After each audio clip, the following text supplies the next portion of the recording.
All right, welcome to section one. In this section, we're going to talk about prejudices. Prejudices that existed in Joseph's day, prejudices that existed in his life, um, prejudices that made their way into the Book of Mormon, and prejudices that changed during Joseph's lifetime. And so we're going to go through them one by one. So this is a little bit of an overview of the whole section. There's 10 parts to the section, and we'll go through each one of them, but here's the overview.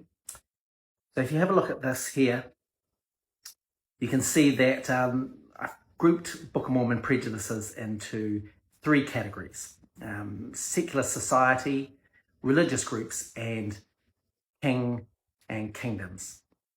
And then there's 3 degrees of severity with regard to these areas. So pride, corruption, and then abomination. So low, mid, high.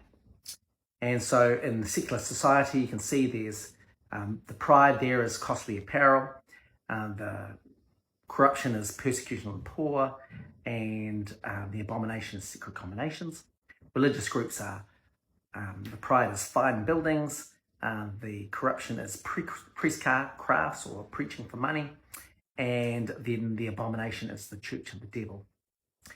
And then with regard to kings and kingdoms, the pride is riches and thrones, the corruption is heavy taxation, and the abomination is polygamy. So how does this all fit together? Well, so the Book of Mormon has, I've identified 10 areas of prejudice, or things that the Book of Mormon was against. So against inequality, lawyers, Freemasonry, religious pride, priestcrafts, Catholics, populists, kings, taxation, and finally polygamy. And so this chart kind of shows the 19th century, prejudices that existed in Joseph's time, the environment he was in. Then in Joseph's world particularly, these were the things that affected him personally. And then the Book of Mormon has each of these prejudices detailed in very specific ways. And then, of course, we're going to look particularly at what happened after the Book of Mormon. So what happened in the early days of the church right through to the next 10 years, which was kind of the formation of the church that is today. And so these things kind of almost reversed. So now we come to the evidences. We're going to talk about pride. Pride is a major feature of the Book of Mormon, and it is concentrated in 3 different ways: secular, religious, and then also political. And so we're going to talk about the secular pride at the moment, which is inequality, poverty, the kinds of things that Joseph were experiencing. So Joseph moved from New England through to Western New York to Palmyra and nearby Manchester. Palmyra went through a big boom in the 1820s because the Erie Canal, which connected the Great Lakes through to the coast, meant a huge boon for the area with regard to trade and transportation. And so lots of people in his area made it big very quickly, except for the Smiths. The Smiths were already in kind of turmoil and poverty. Remember, they had lost Alvin. He was the breadwinner. They had lost their family farm. So while other people were doing very well, the Smiths were not. And so they were destitute and reliant on their neighbors and people around them to give them help. And oftentimes people were a little bit weary of them, felt like they were superstitious, like they didn't deserve this help. And so a lot of the Book of Mormon talks about these kind of inequality areas. So I'm going to share with you a number of scriptures. There are hundreds, but I'll just share with you a few across the whole of the Book of Mormon so you get an idea of the flavor and you can read them as you go along. So here's the first one, and you can pause this so you can read it properly. But it begins in Mosiah, so you can see that this is a very early on in the Book of Mormon production in March of 1829, and this is the beginning of the Book of Mormon. So it's a heavy feature of the text. Here are more passages into Alma and Helaman And they're very similar, looking after the poor. The idea that people are prideful because they're wearing costly apparel is a theme that comes up again and again. Helaman through to Moroni, again, more examples of these same kinds of things repeated again and again. Nephi through to Jacob, and Jacob has a long trees, much the same as Mosiah, so very similar themes here. Here are the same themes after the Book of Mormon is published and the church is organized in 1830. Here they are coming up in the Doctrine and Covenants.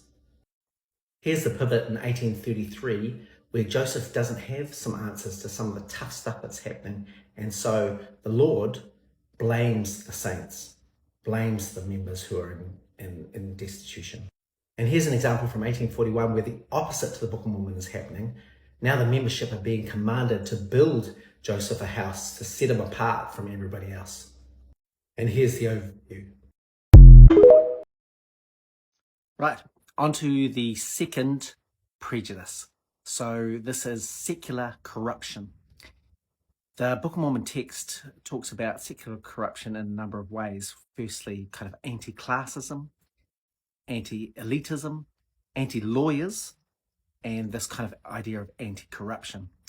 So we're going to focus on a few examples, particularly on the anti-lawyers sentiment. Now, this has real relevance to Joseph and also his place in Western New York. Many people, particularly those who were in poverty, found the law to be against them.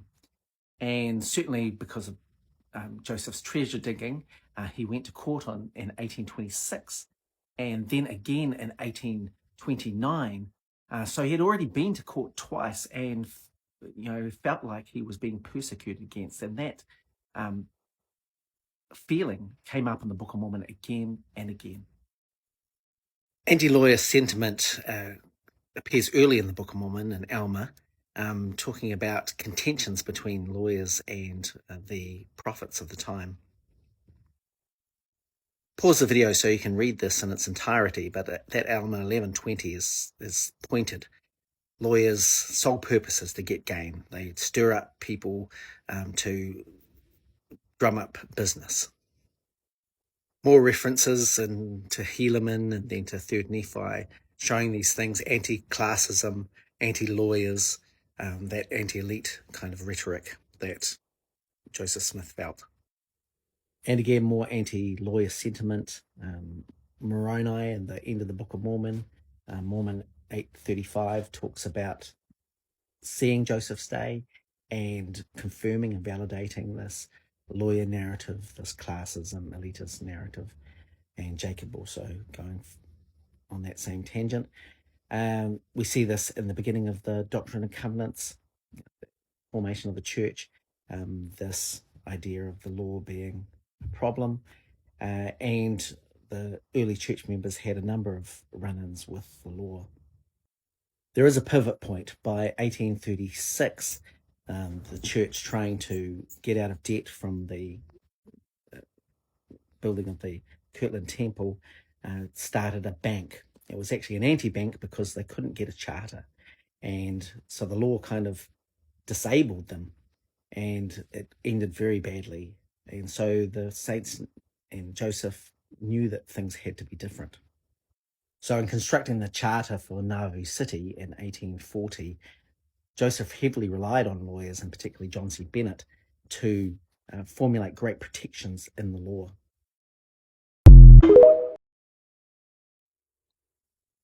Section 1, number 3 is secular abominations, which in the Book of Mormon is described as secret combinations.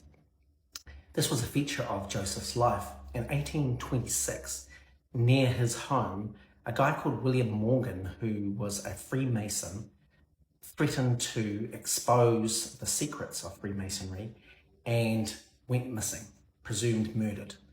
And this created a huge uproar in the western part of New York, but also across the country. People believed that the Freemasons were evil, that they were conspiring against the government, that Andrew Jackson, who was running for president and also a Mason, was perhaps the fall of the American civilization. So it was a huge hysteria. It affected Joseph significantly, and it made its way into the Book of Mormon. Warnings about secret combinations appear early in the Book of Mormon text in Alma, but not as early as the first beginnings in Mosiah. So it most likely is the case that Oliver Cowdery influenced the predominant anti-secret combination rhetoric that appears in the Book of Mormon. Passages in the Book of Mormon against secret combinations are very detailed, which suggests that they were patterned after newspaper reports about the William Morgan situation. A large feature is that idea of secret combinations and people kind of covering for each other to allow these secret murders to take place.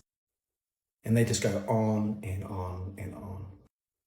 Very detailed, every single book. It's quite spectacular.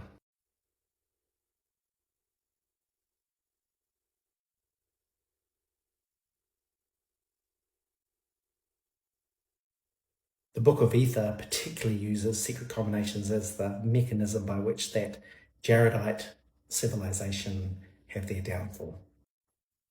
And it appears in the first part of the Book of Mormon, the last to be dictated. We then see it after the church was organized in 1830 with Moses, and then in the Doctrine and Covenants in 1831 and 1833. But by the end of the 1830s, there's a pivot. Problems, internal dissent means that Joseph and Sydney need some protection. And so the Danites are set up as a kind of vigilante arm. And Thomas B. Marsh, who's the president of the Quorum of the 12, is alarmed at this and believes that this is secret combinations playing out in the church. And then later in Nauvoo, Joseph becomes a Freemason and then Section 1, number 4, we're going to talk about religious pride. So we've already talked about how Joseph's parents were divided on the subject of religion. And Joseph grew up around a revival culture in the Second Great Awakening. And so there was a lot of competition for churches and adherents. And some of the things that Joseph saw and that were reflected particularly from his father was this hypocrisy that churches had, that they had these beautiful buildings and that they wouldn't help the poor, particularly the Smith family, or at least they weren't the recipients of this kind of Christian love that they thought was really important. And so this made its way into the Book of Mormon, and we're going to look at that right now. So you can see from the passages that religious pride, like secular pride, makes an early appearance in the Book of Mormon, right at the beginning of Mosiah. And you can see that the kinds of things that the Book of Mormon talked about, ministers being corrupt, churches being proud and excited about their exceeding riches. There's also a big theme about churches casting people out. And this actually happened to Joseph. Joseph went to the Methodist church, Emma's Methodist church, and her cousin kind of made a big deal about it and got him kind of kicked out. And then this other theme of, churches loving money and substance and fine apparel and the adoration and the adorning of churches. So really fine churches, that's a big indicator of prideful religions. And this theme of churches robbing the poor, and that Satan's got a great hold on them. This continues right through to the early Doctrine and Covenants. And then we see the pivot in 1833 where now God is saying, build me a house. And that's a really important commandment. And then we see it complete in Nauvoo in 1841 where, the idea that actually you have to provide a house for the Lord, a temple, and that this is going to mean your salvation or you're going to be rejected. So it's a really big shift from these prideful, adorned churches in the Book of Mormon through to what is now grand temples.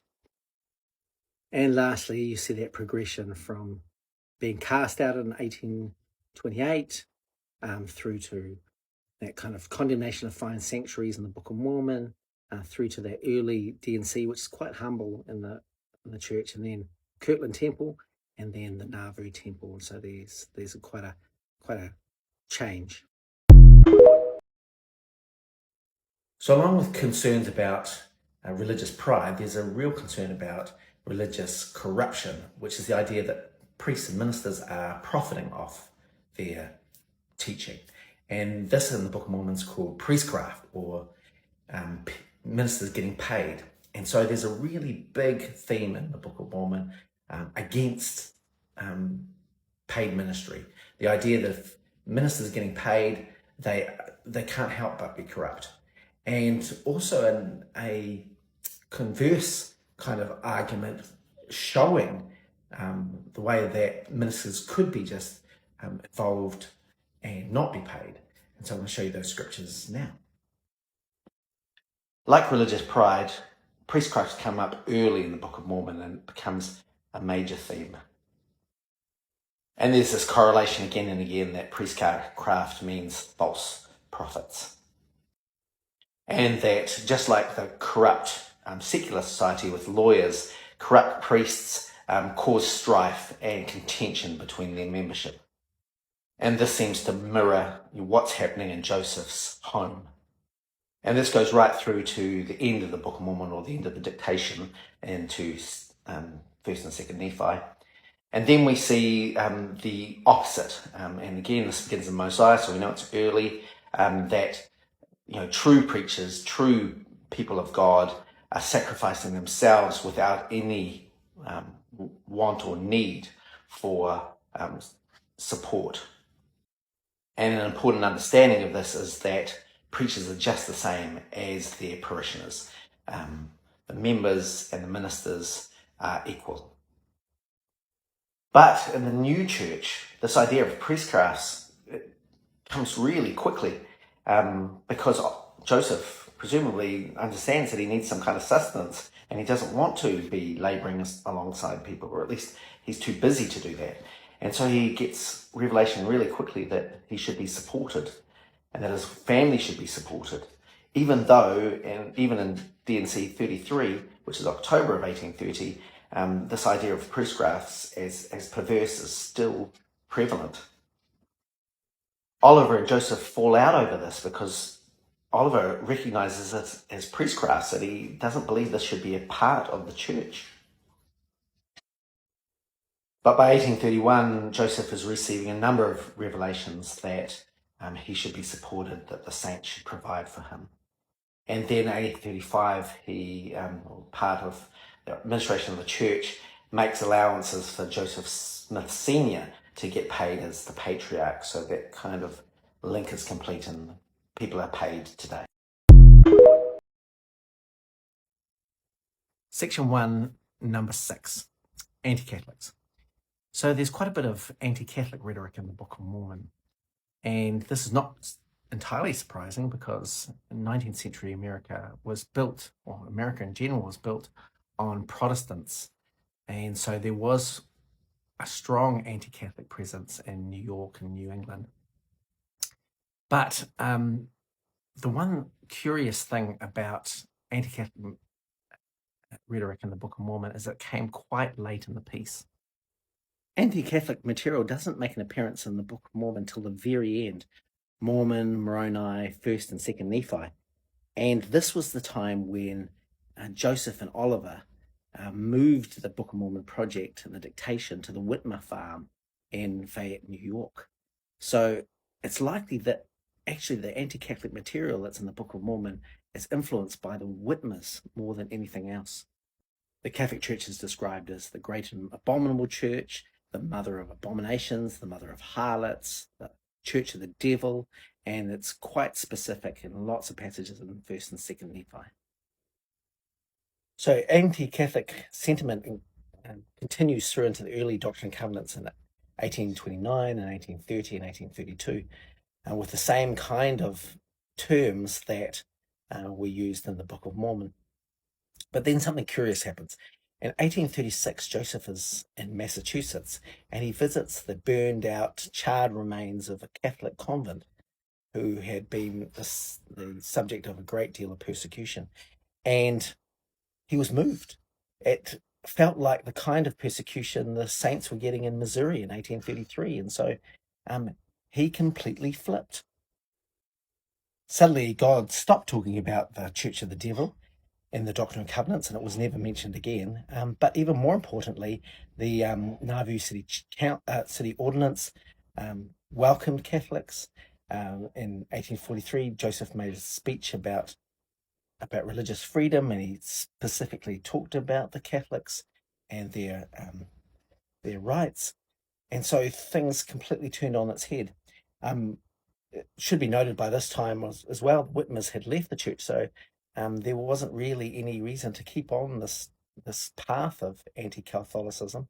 And Joseph probably wasn't that fussed about it anyway.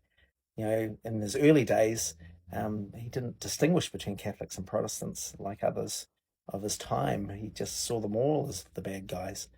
But these events certainly changed his mind, and by the latter part of 1840, the Catholics were now in the good books.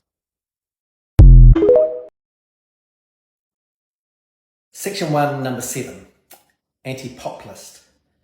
So the War of 1812 was a big deal in Joseph's lifetime. It's not talked about a lot in American history now, and that's because it really didn't change a lot of things. The same line between America and Canada were preserved. That same animosity between America and Britain was preserved. But there were a couple of clear losers. One was the Indians, and we're going to talk about that quite a bit later. And the other was the Federalist Party, so those who still supported Britain and wanted to have some involvement with them. And the War of 1812 kind of cemented America as a nation and kind of increased nationalism. So there was an era of good feelings between 1815 and 1825, which kind of was heightened by the wake of the war, and this meant increased visibility and ability for particularly white males from all classes. And you could be anything. And people were. Andrew Jackson, who had fought in the war, rose to power quite dramatically, and he was just a kind of a regular Joe.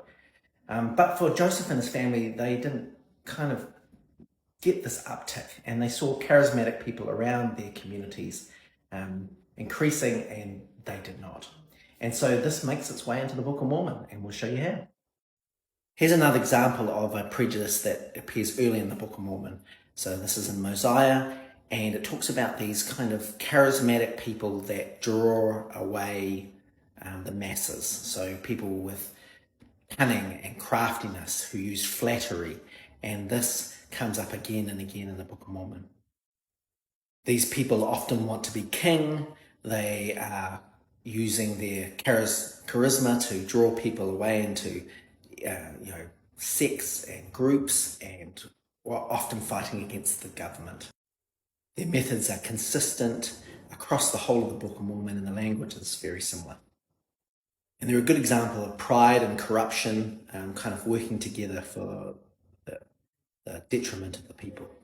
The new church was very egalitarian. It was set up that way, but it didn't last long. Soon Joseph ousted Oliver from leadership, and this kind of became a battle over the next 8 years until Oliver was completely ousted. And then at Nauvoo, it was all about Joseph. He was in charge of everything. And so he was the popular guy, and everybody. Section 1, number 8, anti-kings. So the early 1800s were still a bit of an experiment for this new nation, America. It had got its start after the War of Independence and its breakaway from Britain, but it was still trying to figure out how this democracy and this republic was going to work. The War of 1812 helped to cement it a little bit and get nationalism involved, but there was still a lot of things to iron out. At the same time, kings of Europe, and particularly English kings, were hated. And kings were seen to be this terrible thing, especially when kings were wicked. So this made its way into the Book of Mormon in significant ways. The Book of Mormon starts out with actually righteous kings, but then there's a whole lot of examples of terrible kings and when kings get it wrong. And this becomes a major theme, particularly of Mosiah, where a whole chapter is dedicated to the idea that, if kings are righteous, that's great, but if they're unrighteous, it can be a real problem for the people. Mosiah 29 is pretty much a whole chapter dedicated to this idea of kings and their wickedness that can really overcome the people. And so the idea of a republic, of people being able to decide their own fate, about having elections, this was all part of Mosiah. With this new republic formed, Alma delves into the idea that there are people still around who really want a king. And then begins a battle between people who want to be freemen, those who want to have their own destinies, and those who want to have a populist leader like a king to rule over them and to guide them.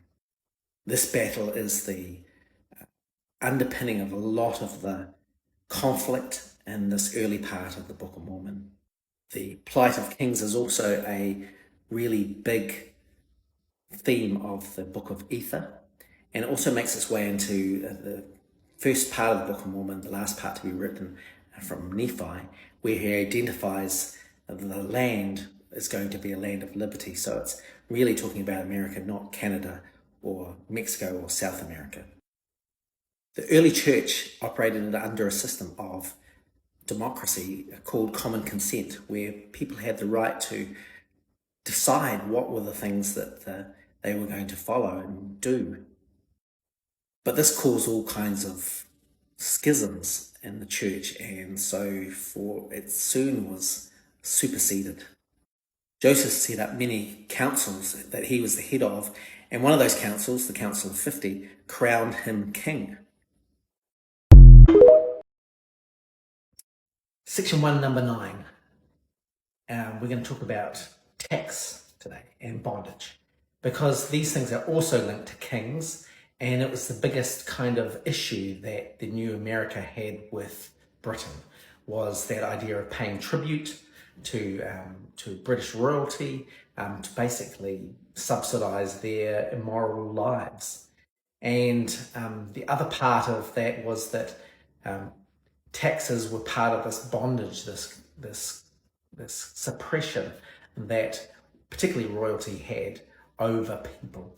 And so, of course, as you've come to expect, this makes its way into the Book of Mormon. So taxation and bondage are part of this kind of kingly corruption, and when we're talking about prejudices. And like kings, it features heavily in Mosiah, and there's that whole idea of tax, tribute, bondage, slavery even, that are all linked to when kings take over and make people subject to them. This theme of tax and bondage goes on, particularly in Mosiah. And then in Alma, we see the same thing where people are trying to overthrow the government, to form kings and kingdoms with the express purpose of bringing people into bondage. And just like the last section, this is the basis for many of the conflicts in the early part of the Book of Mormon. And here again are those same kind of themes about the noble ones being connected, or the elite being connected with kings and wanting this kind of power. And of course, the working class, those people are the people that don't have any power. And this corruption leads to, kingdom building, but also palaces, thrones, and also the idea that kings might exert their power to take from others, particularly the poor. So the early church enacted a form of anti-tax, consecration, a mechanism by which everybody had what they needed, they put in what they had, and it would be shared equally amongst others. And so that was a really heavy basis for the gathering into Kirtland, and also Zion and Missouri. But this led to a lot of debt because, of course, the building projects that Joseph was doing plunged the church into debt. And there was never enough because the people were coming with very meager resources. So by 1838, a kind of a systematic tax was imposed on the membership, and it was called tithing, and it became a 10% tax, ongoing tax. And this is how the church has operated ever since. Section 1, number 10. This is going to be a really important one because we're going to talk about polygamy. And polygamy became a very big part of the church at the end of Joseph's lifetime. But at the beginning, or at least in the beginning of the Book of Mormon, it was heavily prejudiced against. So this was a major concern of the Book of Mormon, and it followed through the same kind of ideas that we've just talked about with regard to kings. So there's kingly pride, which we talked about with regard to democracy, kingly corruption with anti-tax, and then kingly abomination, which was polygamy or sexual excesses. Remember, American youths have grown up with the ideas of King Henry VIII and his problematic marriages, and the idea that kings would use their power and money to then, of course, indulge in sexual excesses, and polygamy was one of those excesses. So the Book of Mormon talks about polygamy in 3 places: Mosiah 11, Ether 10, and Jacob 1, 2, and 3, all related to kings.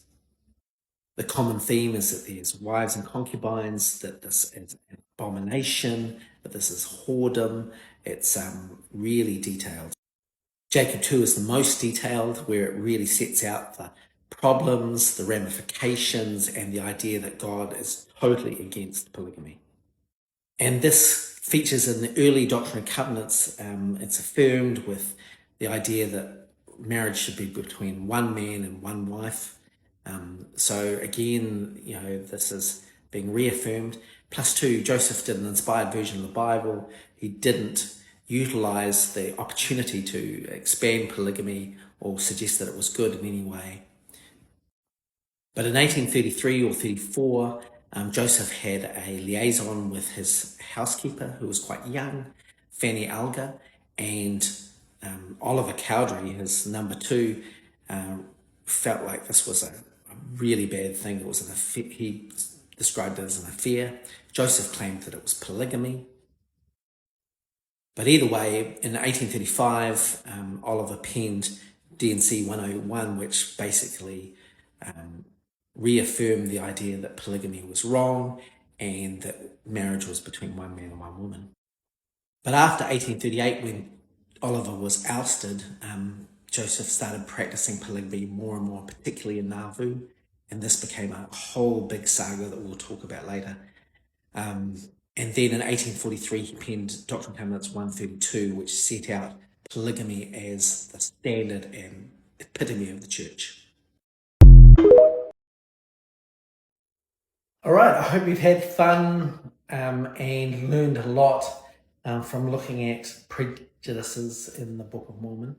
There are a lot of them, and I probably haven't covered all of them, but hopefully you've got a good sense of what are some of the concerns of the Book of Mormon, how they relate to Joseph, and maybe how they've changed over the period of time between the Book of Mormon being published in 1830 through the early church, right through to the end of Nauvoo. So let's just go over them again so you can have a look at them. So we looked at degrees of wickedness in secular society, religious groups, and kings and kingdoms, and then that degree of severity, pride, corruption, and abomination. And then we looked at each one individually: inequality, class and lawyers, Freemasonry, religious pride, priestcrafts, Catholics, populists, kings, taxation, and polygamy. So we've covered a lot of ground. Hopefully it makes sense. Let me know if it doesn't. So a couple of things to be wary of. Most of them you can see begin in Mosiah, so they're early prejudice. Freemasonry comes into play at the end of Alma, so it's likely to be influenced significantly by Oliver Cowdery, and Catholics come in Mormon and Moroni at the end of the Book of Mormon, which suggests that it's heavily influenced by the Whitmers. Another thing to note, and hopefully you've stopped the videos and looked at the scriptures, but the language, the concerns, the articulation, sometimes even the wording are exactly the same. So there is a high degree of correlation throughout the Book of Mormon. Something else to notice is that some of these prejudices are very detailed and some of them are a little vague. I think this is because Joseph has some deeper experiences than others. So that reflects in the writing style and the degree of complexity. And lastly, we've gone through each of the various prejudices and concerns and showed how they changed over time.